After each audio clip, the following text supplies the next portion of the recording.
সুপ্রিয় বন্ধুরা, আপনারা দেখতেছেন যে একটি চার্জারের কাজ চলতেছে। সেটি হচ্ছে চার্জারটি ভোল্ট কম ছিল, ভোল্ট ছিল 38 ভোল্ট। একটি মিশুক গাড়ির চার্জারে ভোল্ট নর্মালি 45-46 থাকতে হয়। সেই ক্ষেত্রে আপনার ভোল্টেজ রয়েছে 39 ভোল্ট রয়েছে। এখন আমি এটাকে ভোল্টেজ বাড়ানো চিন্তা ভাবনা করতেছি। আমি তার নিয়েছি, সেই ক্ষেত্রে তার দেওয়ার পরে দেখতেছি যে 47 ভোল্ট হয়ে গেছে। 47 ভোল্ট ভোল্টেজটি মাপ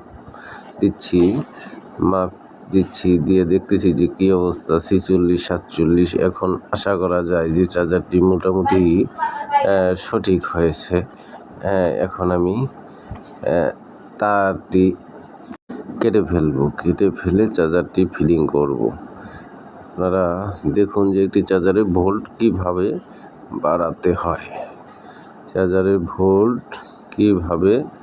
বাড়াতে হয়। আমি এখন আবারও মেপে দেখতেছি যে এই অবস্থায়। এখন পাওয়ার বোর্ডে লাইন দিচ্ছি যে কানেকশনটি রয়েছে সেটি করা হচ্ছে।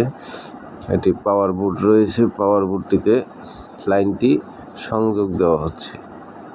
এই ক্ষেত্রে আপনাদের মূল্যবান মতামত কমেন্টে জানাবেন অবশ্যই। এখন দেখতে থাকুন শেষ পর্যন্ত কি অবস্থা।